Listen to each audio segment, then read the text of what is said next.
Imagine a multi-billion-dollar engineering project on the scale of the Panama Canal, costing billions of dollars. A superhighway for marine commerce right here in the good old USA, including building levees that maintain the highway to transport goods worldwide while providing flood protection for those living along its banks. But instead of the Panama Canal, think MRGO, the Mississippi River Gulf Project. The Panama Canal is 50 miles long, stretching across the Isthmus of Panama, connecting the Atlantic Ocean to the Pacific.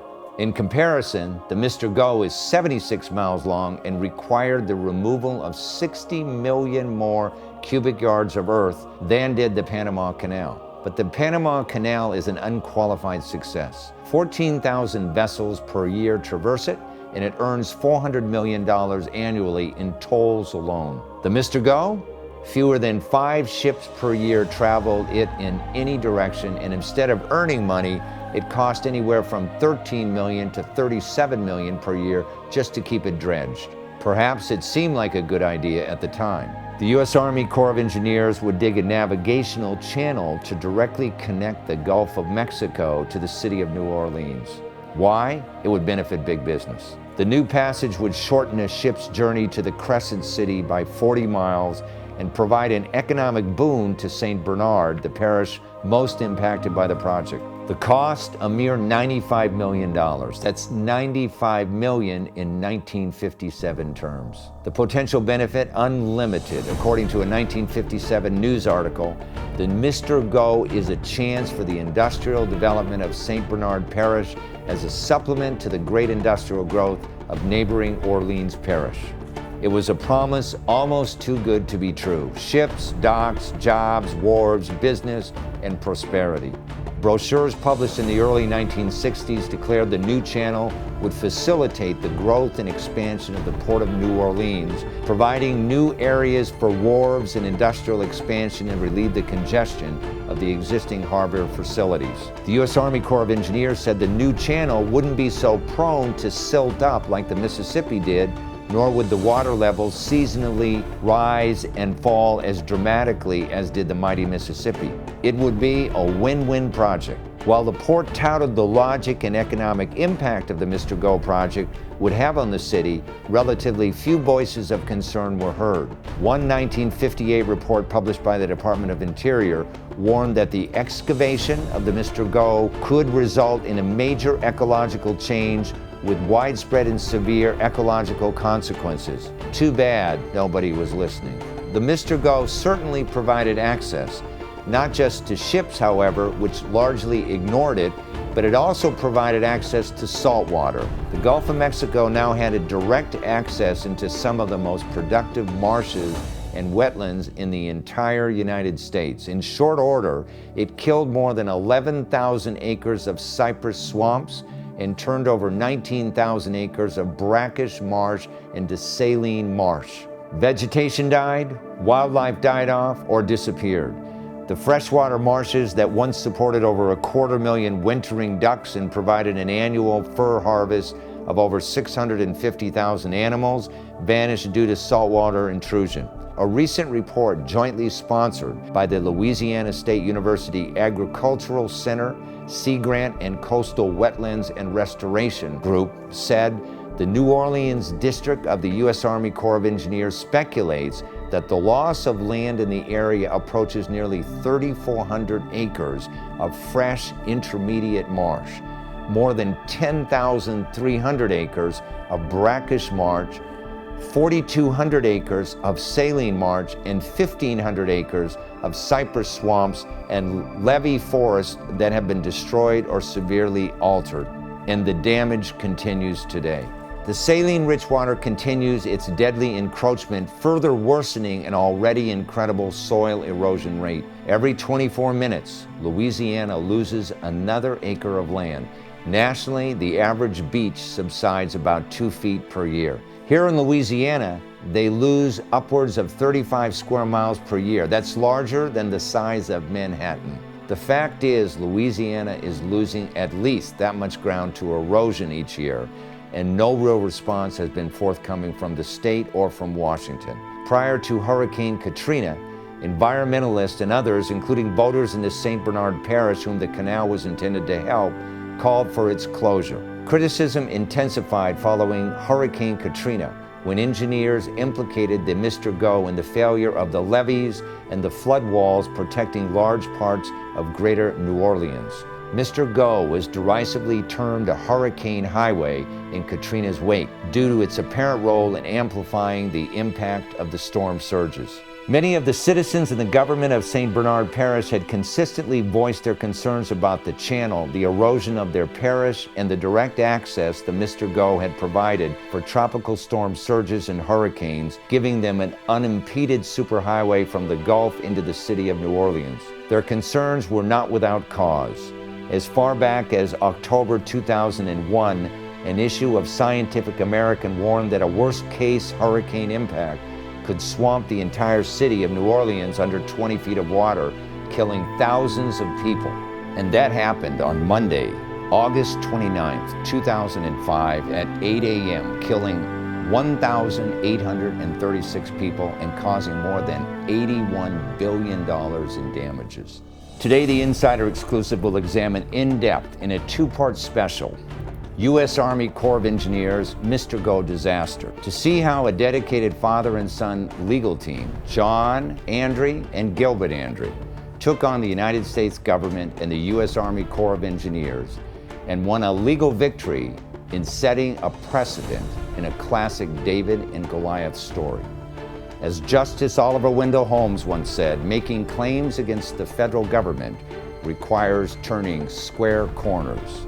John and Gilbert will show the nation today how they turned those squared corners and successfully sued the U.S. Army Corps of Engineers in 2005, claiming negligence in designing, constructing, and maintaining the MRGO project. The verdict: Hurricane Katrina victims were awarded $719,698 in damages by a judge in a lawsuit claiming a canal dredged by the U.S. Army Corps of Engineers from New Orleans to the Gulf of Mexico destroyed a natural barrier to a storm surge.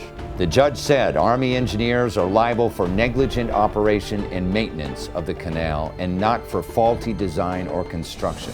Once the Corps exercised its discretion to create a navigational channel, it was obligated to make sure that the channel did not destroy the environment surrounding it, thereby creating a hazard to life and property. When the Corps designed the MRGO, it recognized that foreshore protection was going to be needed, yet the Corps did nothing to monitor the problem in a meaningful way. The people of this community have finally been vindicated, and now they're going to be compensated. It's a landmark victory. It's the first time ever that the Army Corps of Engineers has been held responsible for its monumental negligence. The finding of negligence in the maintenance and operation of the canal supports the claims of about 100,000 residents and business owners in the lower 9th Ward in St. Bernard Parish. John Andre and Gilbert Andre have earned the highest respect from citizens and lawyers alike, as some of the best trial lawyers in New Orleans, in Louisiana, and in the nation. They are driven to fight for people who have been harmed by willful and negligent actions of others. Their goals, not only to get justice for their clients, but to make sure that all Americans have the right to justice, because injustice anywhere is a threat to justice everywhere. Hi, I'm Steve Murphy, and this is the Insider Exclusive, live from New Orleans at the Andre Law Group.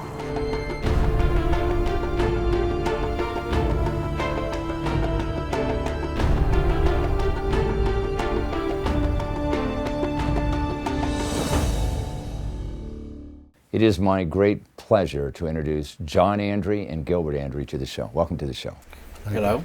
Today we're going to have a two-part program, an extended documentary discussing the MRGO project and the MRGO litigation. And but before we get into it, let me make clear one thing. You are currently practicing law. Yes. With the Andre Law Firm, and you are the original Andre that was practicing law, but you're retired right now, right, Gilbert? That is correct. Okay. Your practice of law generally entails what? I do a lot of complex litigation. I have Yeah. a master's degree in environmental law, and after getting out of law school, I began doing complex litigation. Was one of the state tobacco lawyers for Louisiana, and have done complex litigation primarily because of the number of litigants involved as opposed to the subject matter. And always for what we call the little people. That's correct. You know, not for major corporations. That's correct. Mr. Go, for our audience, is the Mississippi River Gulf Outlet project that was originally designed, I think, back in 1957. That's correct. And there have been a lot of problems with that. So initially what we're going to talk about is the history of Mr. Go, how it came about, what its purpose was, and that sort of thing. And then we're going to get into the first legal battle, which you were involved with, which really set a major precedent in 1965 as a result of Hurricane Betsy. We're going to talk a little bit about that. But let's just talk right now about Mr. Go. Why did the Mississippi River project come about in the first place? It was built as a tidewater channel, and it was because the Mississippi River is a winding river as it gets south of New Orleans. And the shipping industry in New Orleans and the Louisiana Dock Board wanted to have a shorter, straighter route to the Gulf of Mexico. In other words, they did not want to go through the Gulf and back up to the city. They wanted to cut across where the land was, right? Correct. Right. And it was easier to go straight out. Right. And so they built a 76-mile channel, which was effectively a shortcut to New Orleans from the Gulf of Mexico. In so doing, in so building this, there were some forewarnings in the beginning. Yes, weren't there? there was forewarnings throughout the whole history of the project. Yeah, which were what? Which were that if you built this, you were going to destroy the ecosystem, which was essentially a freshwater marsh ecosystem. Right. That you were going to create a conduit for storm surge, and you would allow storm surge from hurricanes to come directly into the heart of New Orleans. Right. And you were going to increase the tidal situation in those areas, which was going to enhance the saltwater intrusion, which would kill the ecosystem and would enhance the issue with storm surge. Now, despite all these warnings, project went ahead as scheduled. Hurricane Betsy hit 1965. And Hurricane Betsy clearly demonstrated that all of these forewarnings were true, right? Correct. And you had a case, let's talk about this case, the Gracie case, which went all the way to the Supreme Court, didn't it not? It went through the Court of Appeal. Yeah, it went through the Court of Appeal, which the court, even though you lost the case, set a new major precedent. Would you tell our audience about this? The precedent was The facts surrounding the case, too. the facts were that the Hurricane Betsy came and flooded all of St. Bernard Parish, or a major part of it at that time. Same place it and did the with lower Katrina. Ninth Ward. That's Yeah. correct. The exact same damage, except that the flooding in St. Bernard wasn't quite as great. And the Mississippi River Gulf outlet at that time, there weren't any levees. The levees that they did have along the outlet were slush that was just dug up out of the canal and put on the banks during the whole, for the whole course of the river, or whole course of Mississippi River Gulf outlet. Mm-hmm. And it provided no protection, which is exactly what everyone was saying, for the parish of St. Bernard or the lower Ninth Ward. And we filed a lawsuit against the Corps of Engineers, United States government, and said that this was a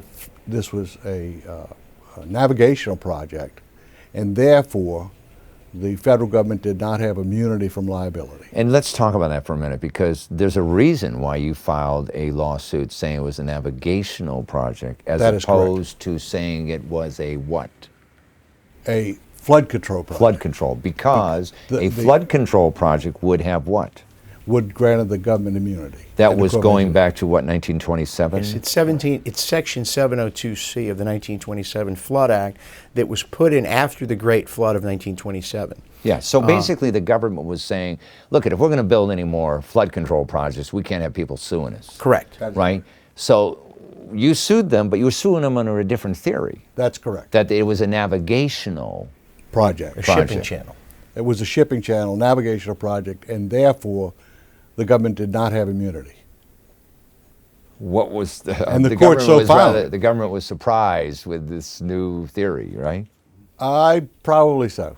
Did you invent this theory, navigational channel, as opposed to flood control? I mean, No. in no, your we mind, didn't- how we did didn't- you see it was different? We didn't invent it. What we said is that this is a navigational project and the government should not have immunity. Of course, the government came in and claimed immunity, Yeah. saying, well, it's a flood control project. Yeah, and the reason I'm saying, did you create this novel idea because you were looking for a way to show that it was not covered under the immunity grant? That is correct.